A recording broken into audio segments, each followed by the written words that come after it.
do not be the guy who films from the side and doesn't ask people's permission, first of all. I know guys like that where they'll set up a camera and they get absolutely smashed, and then they roll with like some blue belt and they tune them, and then they're posting on Instagram. If you film someone, it should be for your own study. It should be for your growth. It should not be for you to, show your chops on social media. That's completely inappropriate, and it's absolute douchebag move. Don't do that. What's the most efficient path to victory against this particular opponent? He's dropping off for the choke here. We could see the finish. It's looking tight. Tight at Alpra. Hey guys, welcome to the Everyday Jiu Jitsu podcast. I'm your host, Matt Kwan. The Everyday Jiu Jitsu podcast is everything you need to know about Jiu Jitsu. Thank you so much for joining. Today, we're going to discuss burnouts, how we can avoid burning out in the sport of Jiu Jitsu. Before we get into it, please like, share, subscribe, comment, leave a review. If you want to support the show, check out the links in the bottom. All of your support is greatly appreciated.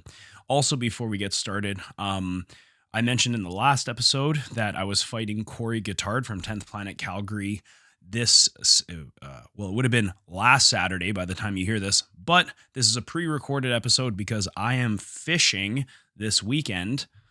The day after the competition, I am going fishing with my dad on the Sunshine Coast in British Columbia, and so I had to get this episode done. So technically, when you are hearing this episode, the match has already happened, but for me, I will be competing tomorrow night. This is Friday, August 2nd, so I will not be able to discuss the results of that match, unfortunately, but if you check out my social media, I'm sure I will discuss whether I won or lost. Hopefully I win. Fuck, I can't handle another loss. Okay, so let's talk about burning out in jiu-jitsu.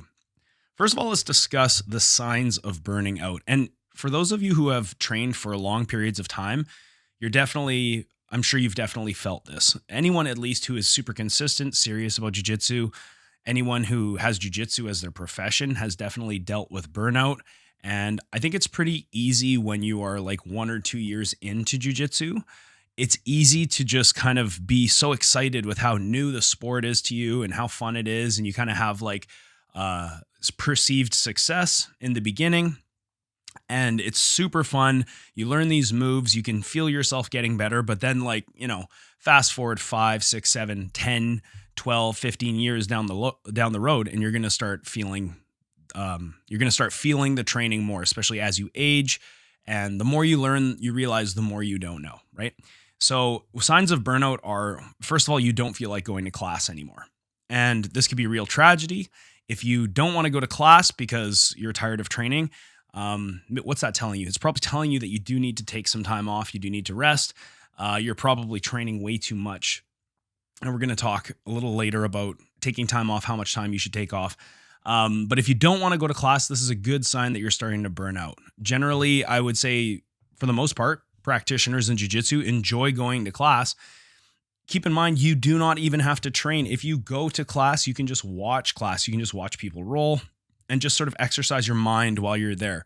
And really only you can decide, should you rest or should you take the night off entirely? Should you maybe do some other stuff at home, do some mental training? It's like what Danaher says, where he says, he gets his students to train every day, but not every day is a hard session. You can do so many other things with jiu-jitsu aside from just hard sparring. If you think that hard sparring is the extent of your jiu-jitsu training, you are missing some big aspects of training like mental study and drilling, of course, conditioning, prehab exercises, stretching, things like that. There's so many more things we can do aside from just rolling extremely hard in the gym. Another example of another sign of burnout is you're starting to feel really, really sore, tired.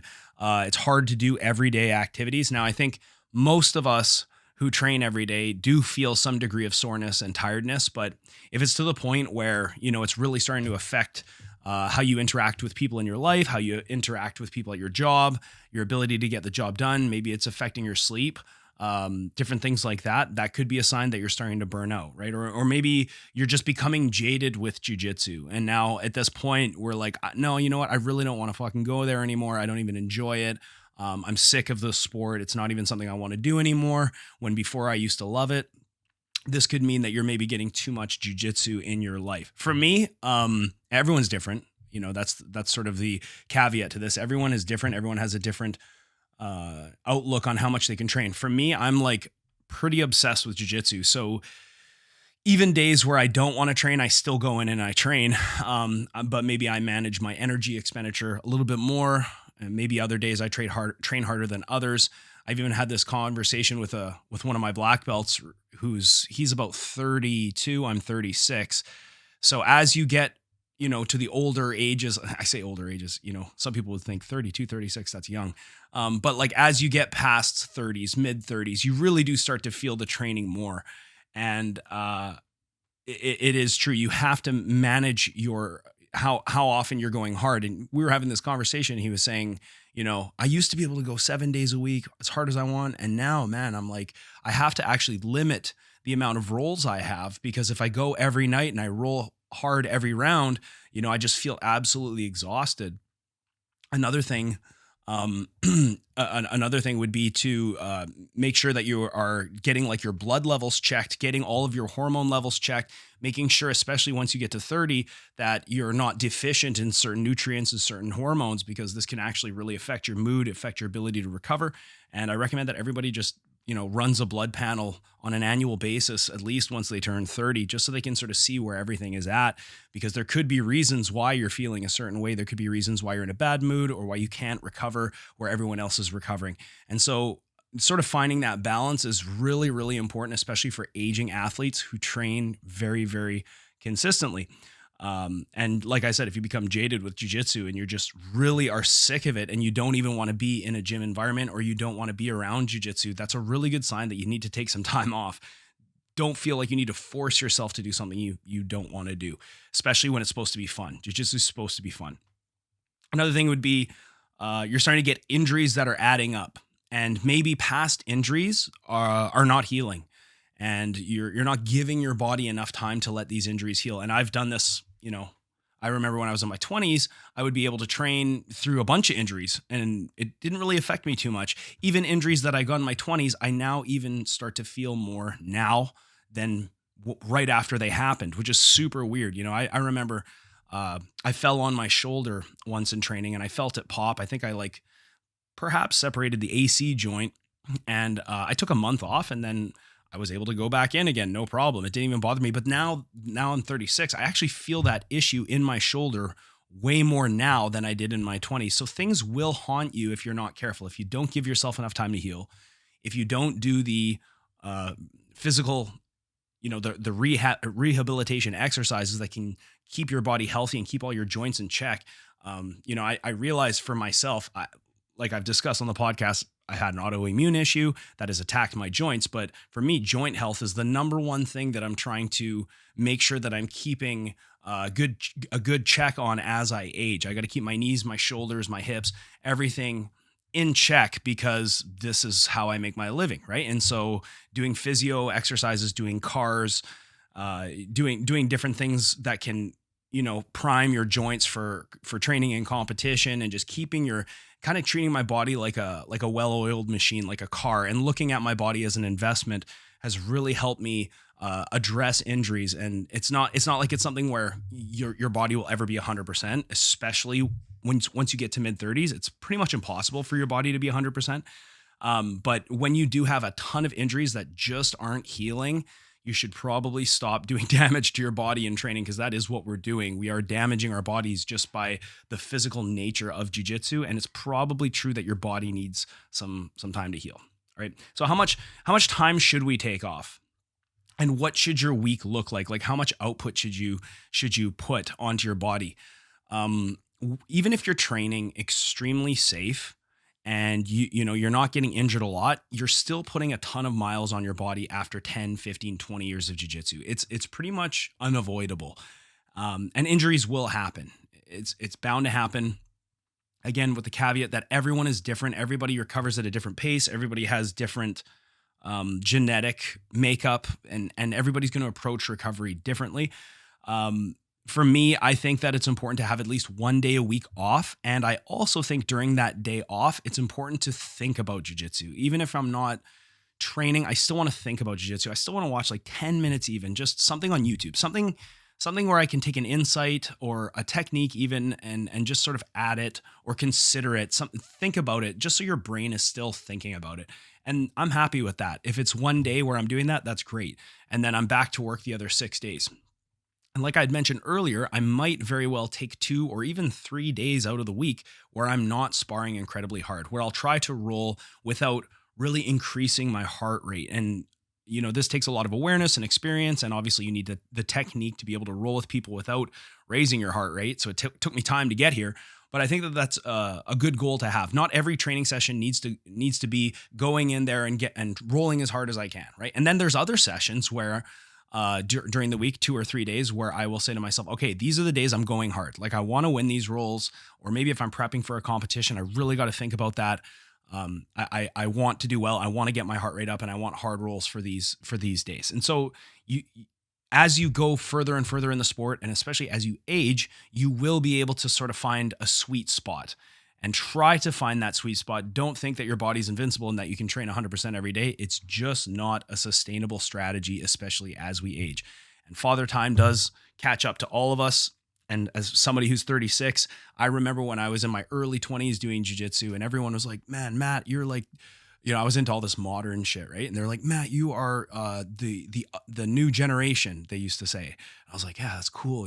Like I'm studying Mendez brothers, I'm studying Miaos, all this stuff. This is even before leg locks happened, and I blink and now I'm the old guy. And it's crazy how that happens. And now I have kids who truly are the new generation who've been training since they're 5, and they can do barambolos, they can do leg locks and all this stuff because I teach those things to children at my gym. Yes, I teach children leg locks every Friday at my gym. And so it really is different for everybody. Not everybody is going to have the same outlook on rest. Some people don't rest at all. I know people who train 7 days a week. I know people who prefer to train 3 days a week. It's up to you, and everyone learns at a different pace. Everybody improves at a different pace. I have a student who's probably one of the higher level students at my gym, Harrison Woods. And he's competed at trials a bunch of times. He did the Polaris Pro Grand Prix. This guy's 20 years old and he's a black belt, and he can absolutely maul me. And I started when I was 20. So this kid is already way ahead of my potential in the sport. And what he's going to be is going to far surpass me. When he's my age, he's going to be incredibly good at jiu-jitsu, even more knowledgeable, even more wise in the sport. And so everybody will recover and learn and grow and improve at a different pace. And that's just how it is. And just as a side note, try not to measure yourself against the young kid in the room who can fuck everyone up, who can train 7 days a week. And you're like, man, maybe I should do that. If I do that, I will improve as fast as that person does. That's not how it works. Everybody's different. And your journey in jiu-jitsu is not to mimic somebody else's journey. Use people for inspiration, but you have to find your own journey. You have to train the way that works for you. Do not try to just mimic, the young hot shot in the room or the competitors in the room, because it might not be something that works for you. So I recommend adding weights to your routine. And I think, we're kind of past, 10, 15 years ago when Marcelo Garcia was kind of, he was like the man, right? And back then, I remember he used to say, I never lift weights. I just do jiu-jitsu. If I want to do cardio, I just do jiu-jitsu. And I understand what he's trying to say, but nowadays, if you ask any competitive jiu-jitsu athlete, they pretty much all lift. And lifting can enhance the strength of your bone density, your muscles, your ligaments. It's just good for you. It is. And of course, it can help do things like boost testosterone and things like that. So I think it's going to be hard to find an athlete that says that they don't lift or don't do weights or some kind of workout at some point during the week. All right. Some kind of training off the mats. And I really think that is an important thing, especially as we age. It's important to get those movements in and to really keep our body healthy and functioning and doing those movements, twisting movements, hip hinge movements, etc., pushing and pulling. These are all crucial for not just to be effective in jiu-jitsu, but to be healthy in life. And I think everybody needs to do that. Should you stretch? Of course, if you ask like Craig Jones, he says he never fucking stretches, right? He basically only stretches when he's mimicking like a Hicks and Gracie video when he's on the beach, like doing his breathing. And dude, that was so funny if you've ever seen that video. But this is a guy who's one of the best grapplers in the world. He talks about how he never stretches. And I think there's a lot of jiu-jitsu guys who don't stretch. Me, myself, I try to stretch as much as I can, but the truth is I don't stretch as much as I should. And I'm pretty confident that stretching has some very real benefits. So whether or not you stretch or you don't, just make sure that it works for your body. I know guys who are my age, and I know guys who are 50 that still train and they don't stretch at all. And I know guys who are religious with stretching. It's your choice, okay? Whatever works for you. I would recommend it just to make sure you lengthen your muscles and whatnot. But not everybody has that same opinion. So that's up to you. After competition, so for the competitors out there, should I take time off of competition? Should I take time off of training? I think it's a good idea if you've had a strenuous camp to enjoy a couple of days off, or if you're going back to the gym, you're not training too hard, you're just kind of hanging out. I think that's fine. But for me, right after I do a competition, especially if I lose, I hope I don't lose tomorrow. Especially if I lose, I want to make sure that for me, I want to get back into training as much as possible, because I'm just like, man, I got to work on like the mistakes that I made that made me lose. You know what I mean? But then again, I'm like obsessive. So should you take time off of training after competition? Again, 100% to you. If your camp was incredibly difficult and your body is broken and needs recovery, only you can choose. Okay. And I would say it's probably pretty healthy to take some time off after a big competition, especially if your camp was really hard. Because usually camps are, if you're a pro athlete, that's like, could be even harder than the competition itself sometimes. And yeah, that's going to be up to you. Understand that a few weeks off, like let's say I'm really not feeling jiu-jitsu and I want to take a couple weeks off. For me, that's a crazy thought, but I know some people who do like to take, a week off or 2 weeks off at a time. That can totally change your perspective. If you're feeling jaded, you don't want to go to class and you don't want to do jiu-jitsu, it can give you a different perspective. It can make you hungry again, right? It can make you want to be on the mats again and improve again. So make sure that you're seeing the value of taking time away from the mats, and you might find that you might want to do it again. All right, let's talk about the importance of rest. And again, when I was in my 20s, this is not really something that I prioritized too much because my body was down to train every single day. And so I did. I trained every day. I felt at the time that I really needed to get as good as I could, as fast as I could. And what that meant was more and more training. There wasn't the same access to high-level training partners back then or high-level coaches. There wasn't the same access to information. Jiu-jitsu was completely different when I started. And now and now that I'm getting a little bit older, I'm seeing, man, rest is important. Like when I lift, I feel so much better when I rest in between. I can't just lift every day. I can't just roll hard every day because my body does not recover that way. So make sure that you listen to your body and that you're getting your rest in. And, like I said, not every day in the gym has to be hard. Every second day you can go in there and like do light rolls and still improve. This just because you're not absolutely exhausting yourself does not mean you're not improving. That's an important thing to understand. And it takes a certain maturity and awareness to understand that in this sport. Generally, Brazilian Jiu-Jitsu is anaerobic or it's a high intensity cardio exercise. And, that is like the fast twitch muscles, right? The weightlifting and like the short bursts of energy. That's your anaerobic exercise. And jiu-jitsu is a lot like that. You can also do jiu-jitsu in an aerobic way where we're going light and we're just moving around. And I think it's important to understand that like when you're taxing your muscles and breaking your body down, you are getting sufficient rest. You're making sure that you're considering that your body needs to rest. If it's not going to be like, maybe you're going to go a full week of training, that's great. But if you keep doing that for like months and years, it will catch up at some point because we all age and we need to think about how we're going to play the long game in jiu-jitsu, not just, am I going to go hard for like in my 20s? That's not going to last forever, unfortunately. And everyone comes to that realization. Remember that breaking your body down repeatedly without rest, it has actually negative effects. If you're lifting weights and things like that, and you're really taxing your muscles. If you don't get rest, your bodies don't have, your muscles don't really have a chance to recover. They don't have a chance to grow, and you actually could be doing negative things to your body rather than positive things. That's why, from what I can see throughout my research, most weightlifting coaches talk about the importance of rest, and they really emphasize that you get your rest in. All right, let's talk about the pillars of health. Pillars of health would be diet, sleep, exercise. We don't really need to talk about exercise, considering this whole episode is about, managing your exercise around jiu-jitsu. So we'll talk about diet and sleep. I went through my 20s as a chef, and I did work some pretty crazy hours at some point, but the hardest part on my body, for sure, I've mentioned it in the episodes before, was when I transitioned from being a chef to being a full-time jiu-jitsu instructor, because I needed to work 2 jobs. And what this meant was I was getting 5 hours of sleep a night maximum. This is really unhealthy, and it's not something that should be done regularly. Of course, we have to do it sometimes, especially if you're a new parent out there. I got 2 kids. I know what it's like being a new parent. You're going to go through many, many sleepless nights.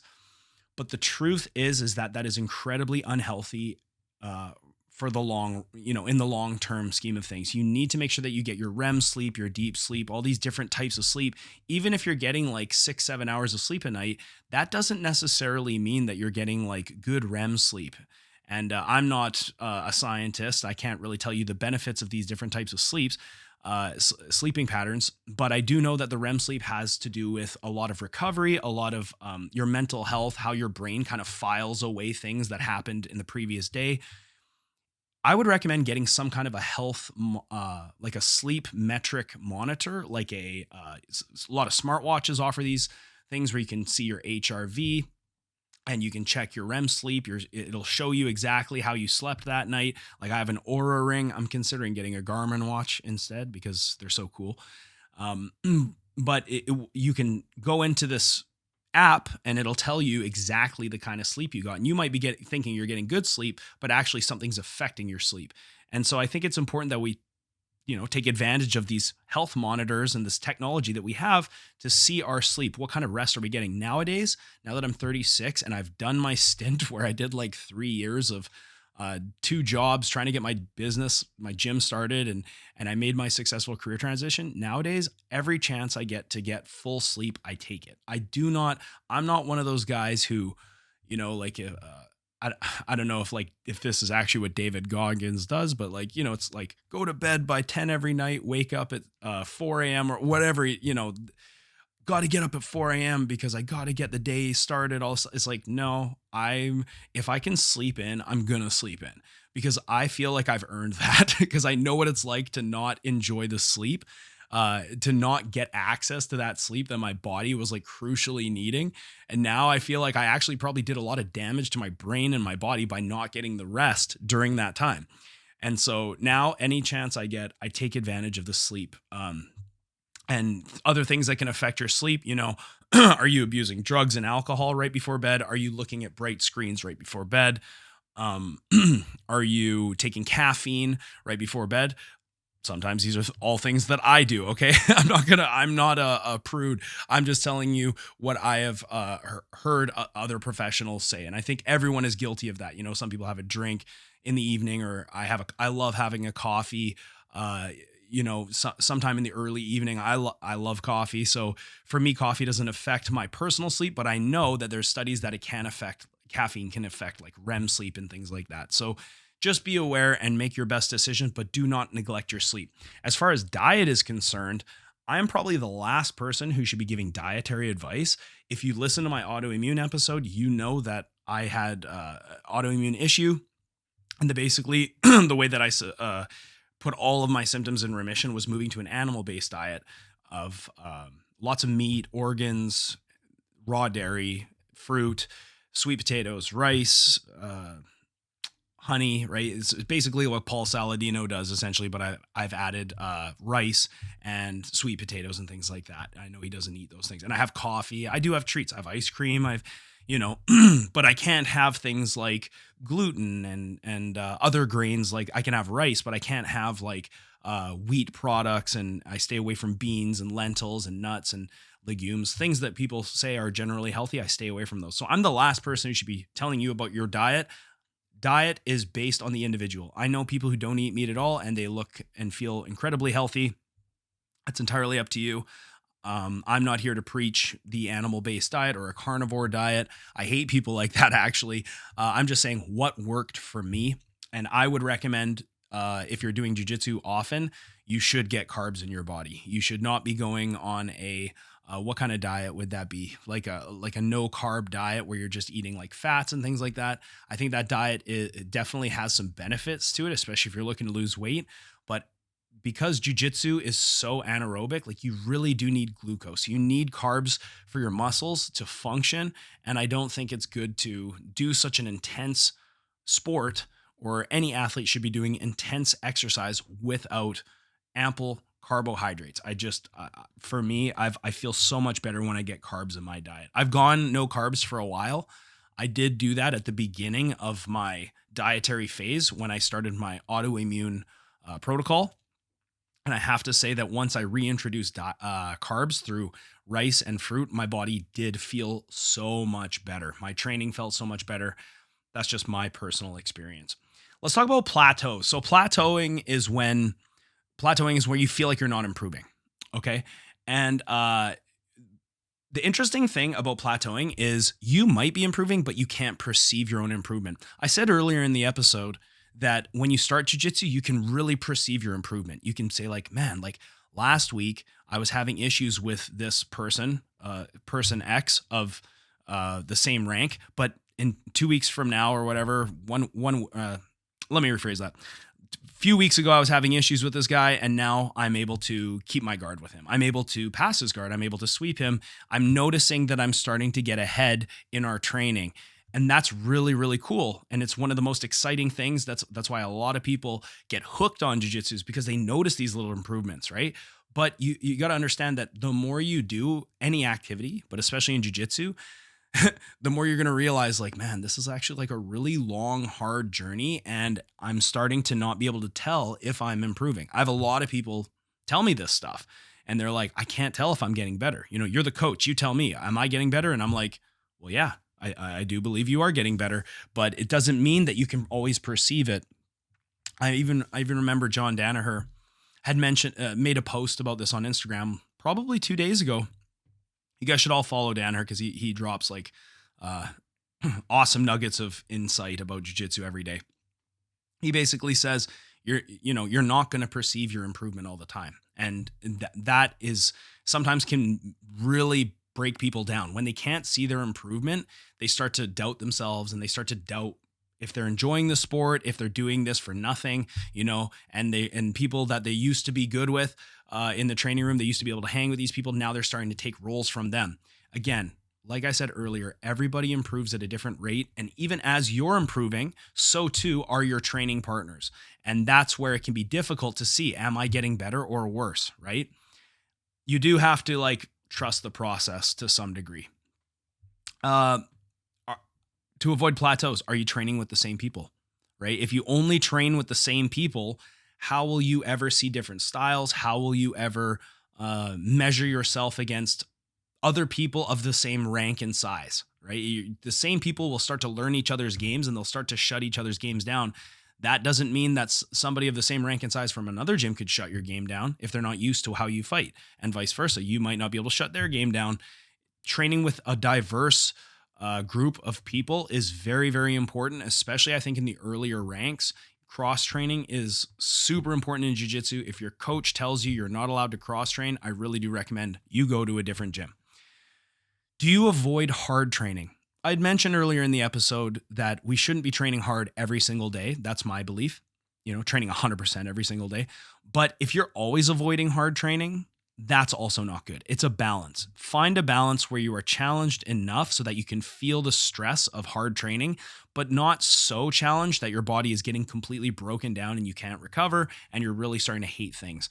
That is not what we want. So avoiding hard roles, avoiding the senior ranks in the room, avoiding people that can fuck you up, that is not really the best mindset for improvement, in my opinion. It might boost your ego because you're always winning your roles, but you should seek out roles with people who challenge you. And even if it means you get fucked up, who cares? Because in training, you should be getting fucked up. That's actually a very important part of your jiu-jitsu training, is getting fucked up.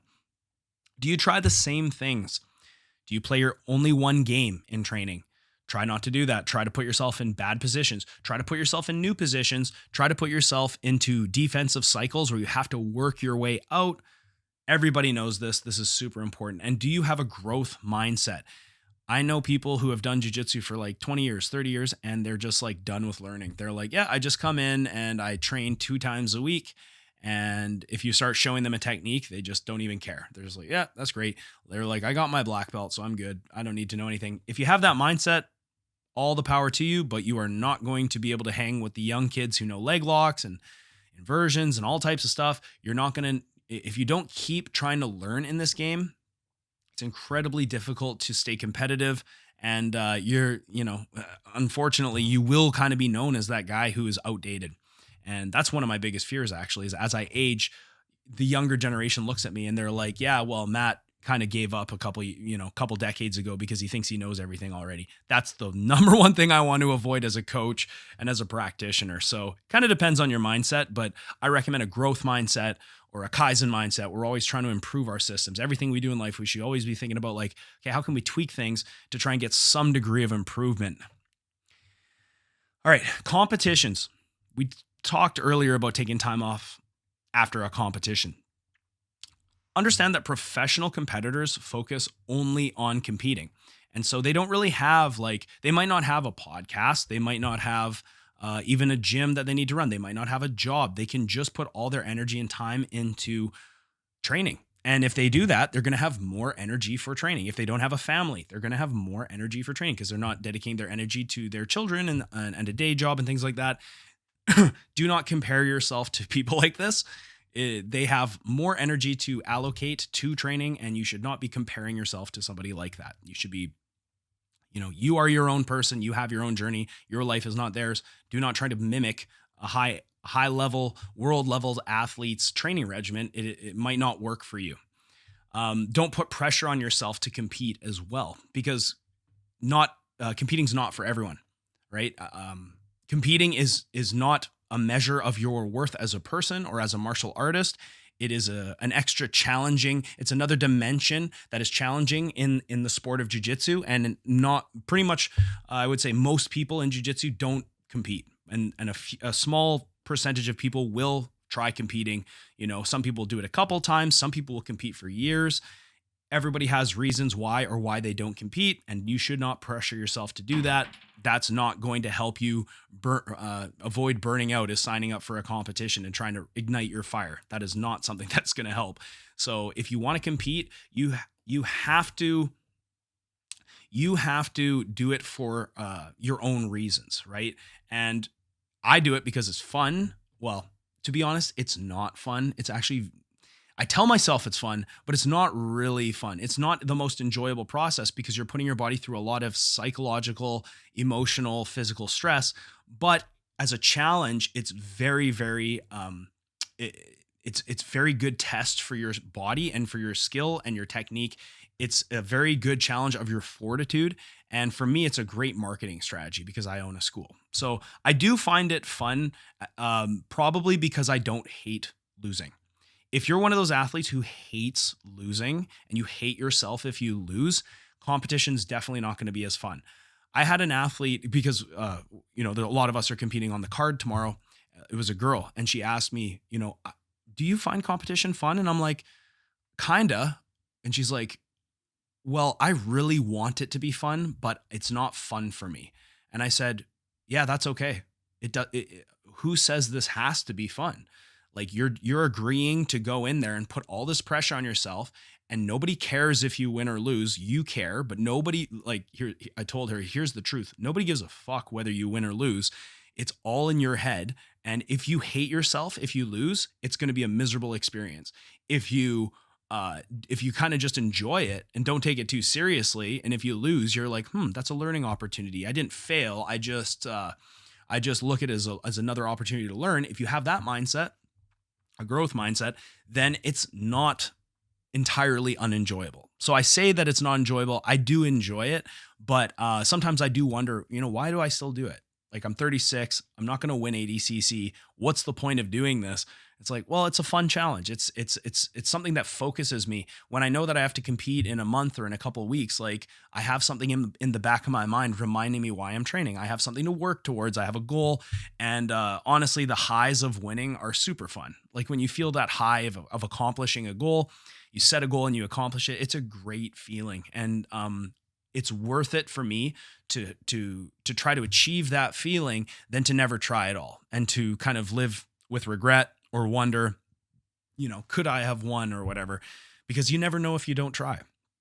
And a lot of people don't try. And I don't want to be one of those people who wonders if I could have done something. I'd rather be someone who had tried to do something and I won't say fail. I'll say I didn't complete my task or I didn't accomplish my goal, but I still tried because I know that I tried. So it's kind of how you look at it. It's all about your mindset.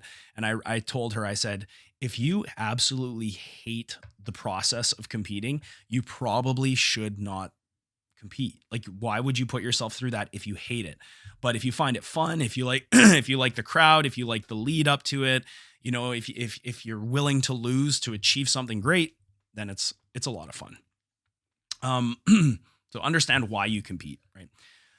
Okay, if you're burning out in jiu-jitsu, remember why you started jiu-jitsu, right? Remember why you first had that feeling in jiu-jitsu where you fell in love with jiu-jitsu, and you're like, man, that's so easy to forget when you train every single day for 10 years. Remember that first feeling of like learning a move or catching a submission in the gym for the first time. It's like the coolest thing ever, or helping somebody and then seeing them do something that you showed them. That's super cool. So for me, I fell in love with jiu-jitsu like super quickly. And I was pretty much hooked on my first roll. I remember I was watching UFC and I was like, man, like that guy just choked that guy out with his legs. What's that called? Oh, it's called a triangle. Cool. Okay, so there's a move that I can use that can actually like choke someone with my legs. And then I went to the gym. It was like my second class. No, it was my fucking first class. I remember wrapping my legs around this guy's head. And, he sucked, obviously. We all sucked back then. I wrapped my legs around his head and I just like locked my legs the way I saw it in UFC, and I squeezed and he tapped and I was like, I just got my first submission. And then the coach comes up to me, he says, hey, you're not supposed to brag after you tap someone out in training. I'm like, oh, I'm like, holy fuck, I can't believe I just did that. But it was so cool in that moment that I was able to do that. And I was like, I love this. This is super cool. Like, what other moves are there? What other things what other situations can I put myself in jiu-jitsu and sort of solve this problem? And so the problem solving aspect was quickly like one of my favorite parts about jiu-jitsu. I love how jiu-jitsu is such a vast sport of problem solving. There's so many different moves and techniques. And that's why I loved it from the beginning. And I always try and remember that whenever I feel tired. I'm like, man, remember that first class when like you went in there and you were just like blown away at the quality of this skill, this sport. I was like, this is so real. I can tap someone out. If he didn't tap out, he would have died, or he would have had an arm. He would have gone to sleep. He would have had his arm broken. Like, that's a really powerful, cool feeling.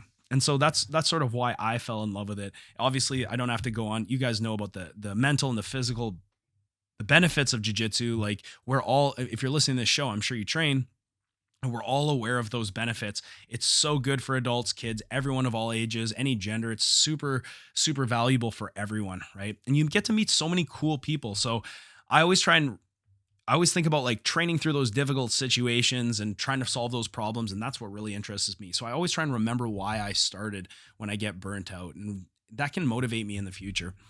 Enjoy the process. Don't feel like, man, like I want to get my goal. My black belt is my goal.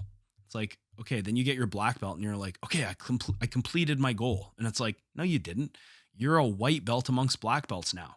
Like the day I got my black belt, I was just like, this is anticlimactic now, because all it is my belt color changed, but I'm still who I am. And, I guess to like an untrained person, I'm like godlike. Like, if you're a purple belt or a blue belt in jiu-jitsu, you can fuck up most untrained people. But to other black belts, I'm a toy. I'm nothing.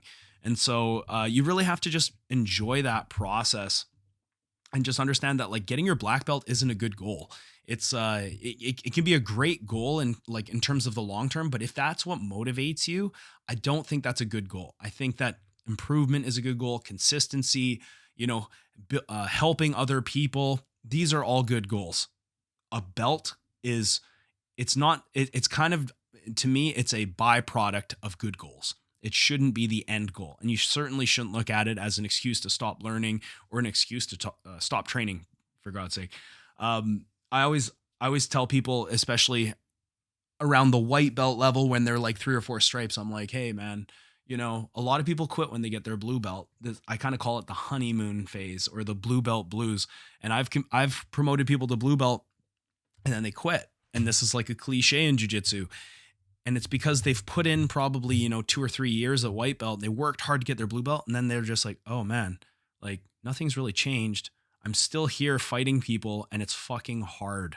And it's a long journey. And wow, by committing to this, I am essentially condemning myself to a life of struggle and difficulty. And it takes a lot of skill and a lot of practice. And you know, you just got your blue belt, and then some guy comes in who's never trained a day in his life, and but he's wrestled for quite a few years, and he's able to just like maul you, and it's defeating. And there's so many ups and downs in the sport. It's easy to just be like, yeah, I don't want to do this anymore. You know, I got my blue belt, and I'm kind of disinterested with this now. It's the honeymoon phase of jiu-jitsu. Always remember why you're starting. Don't prioritize a belt. Don't try to emulate someone else and try and copy their game or be as good as them. You're your own person. Think about why you started. What interests you about jiu-jitsu? That should be your motivation. You're not always supposed to like feel success in the training room. Well, there's a lot of times when I don't feel success. There's a lot of times when I get beat up in the training room, and that's okay. It's you got to enjoy the ups and the downs. You got to take the lumps with the smooth. It is not just a game where you get to fuck everyone up. There's going to be times where you fight people and they tune you, and look at those as opportunities to grow. Do not look at those as opportunities to beat yourself down or to, you know, make reasons in your mind why you should quit. The longer you train, the harder it is for you to perceive your own improvement. So at first you really see your improvement, and then as you keep going and going, you're like, oh, I'm not really improving anymore. Believe that you are. As long as you're consistent and you keep trying to have that Kaizen growth mindset, you will improve. And make sure, obviously, you're in a good environment. Your coaches are good.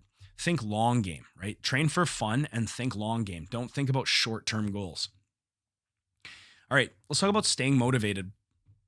Seek inspiration. When I was a chef, I would always think about inspiration through even just leafing through a food magazine, right? You see food, you're like, oh man, like that's cool. That's a cool way to present something. That's an interesting combination of ingredients.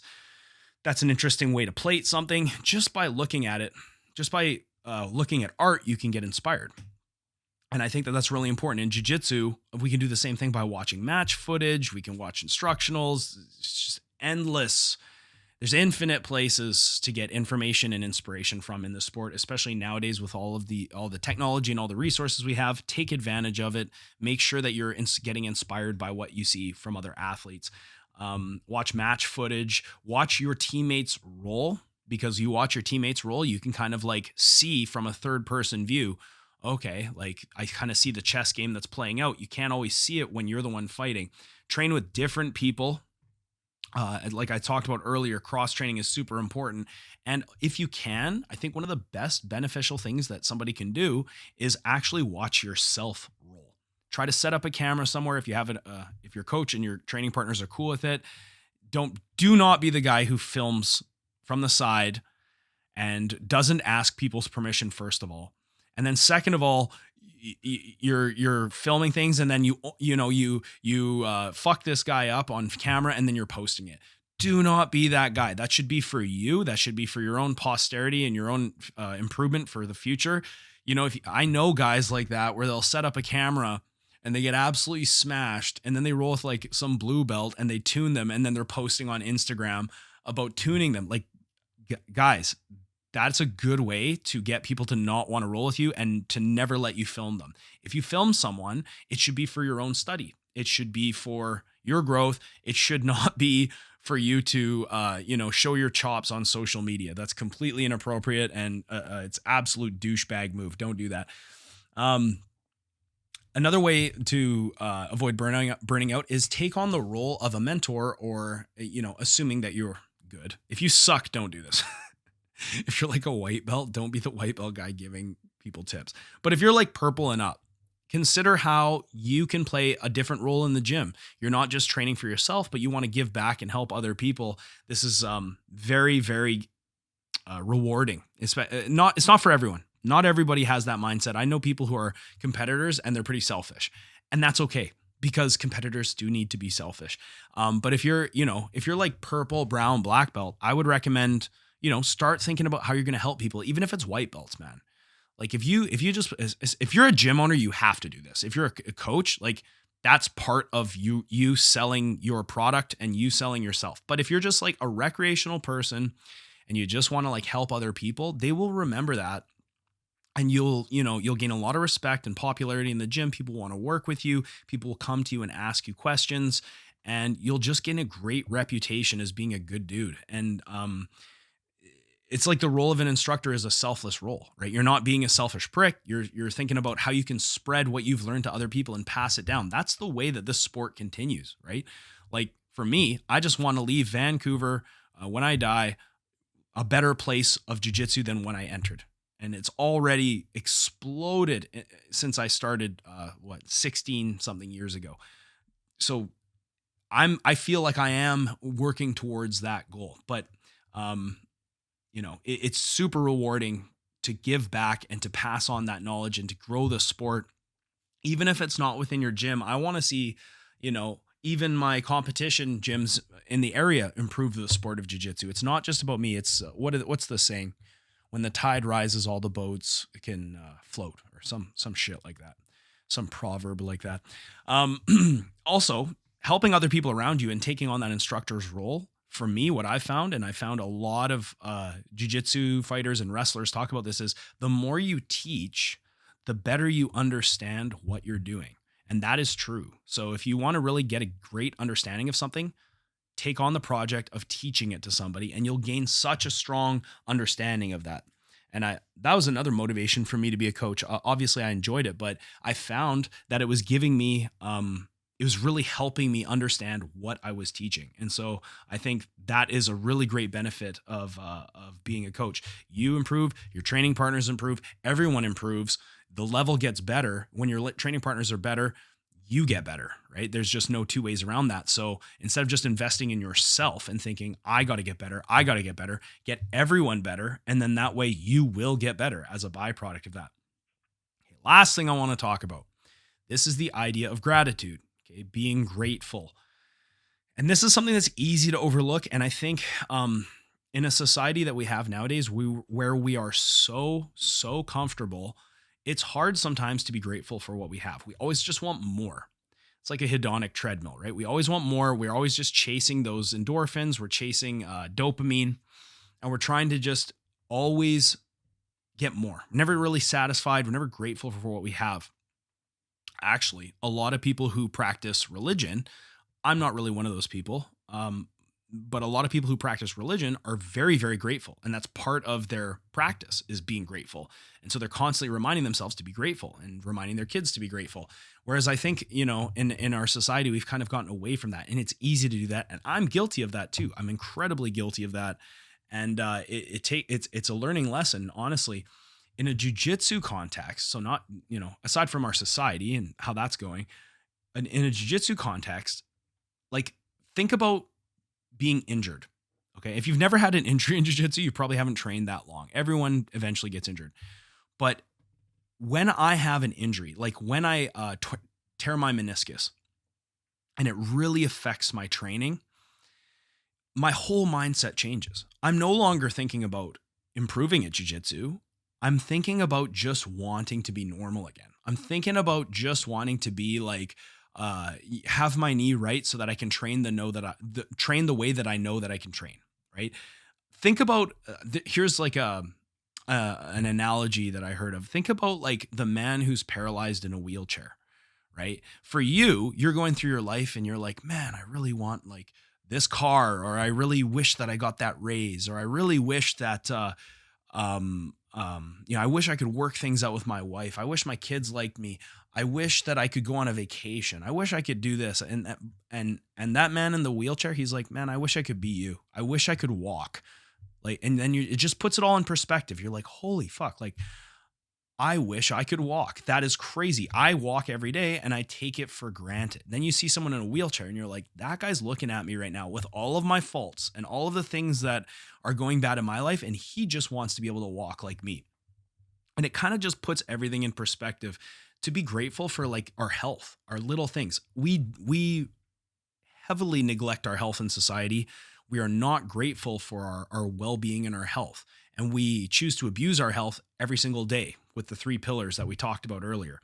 So try to be grateful for the days where you can go into training, you don't have any major injuries, and you come out relatively unscathed.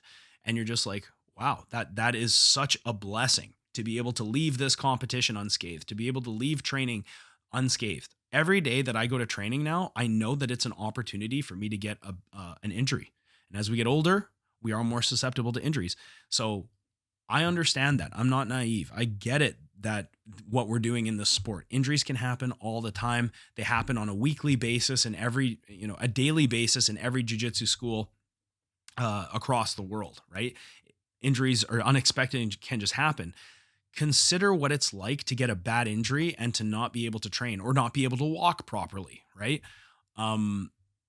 It will make you grateful for just being able to step on the mats and have a bad round. You know what I mean? That's kind of how I look at it, because I've been through bad knee injuries. I've been through 2 knee surgeries on my right knee, and I know what it's like to not be able to train, and it fucking sucks. You're looking around at your training partners and you're just like, man, I just wish I was you right now. Like, I wish I could just have health with my knee and be able to train again. And now I'm at a point where my knee is, knock on wood, my knee is pretty good. And it's like, I know that any day I could tear my meniscus again. I could tear my ACL again, right? And I'm grateful for every day that I don't have that, because I know what that means in terms of layoff and mental health and all the, depression and all the negative things that come with it. So every day that we can train is a blessing. Every day that we compete is a blessing. And I try to remind myself that when I do compete, enjoy this moment.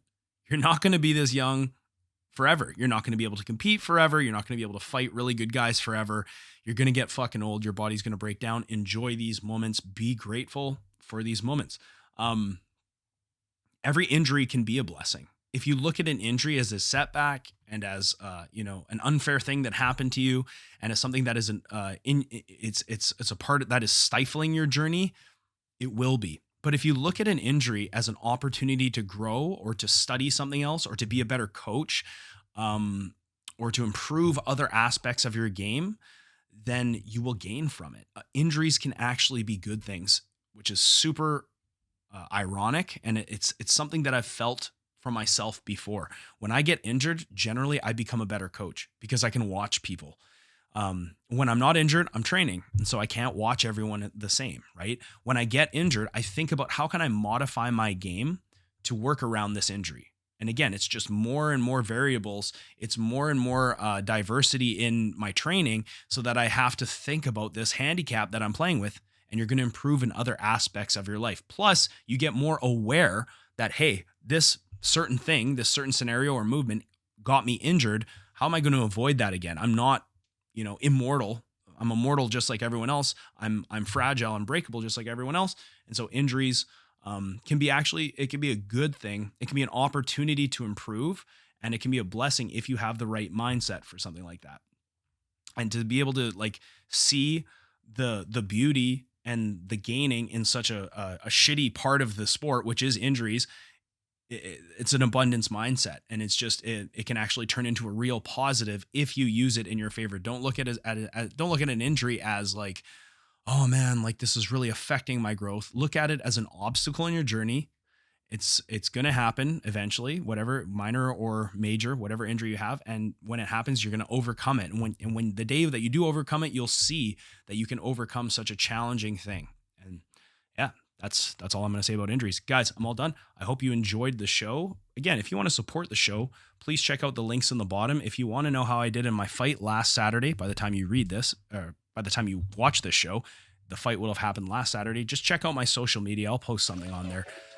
And wish me luck fishing this weekend, because I'm hoping to catch some big salmon. Anyways, hope you guys enjoyed. Take care. Love you. The Everyday Jiu Jitsu Podcast. Everything you need to know about Jiu Jitsu. See you later.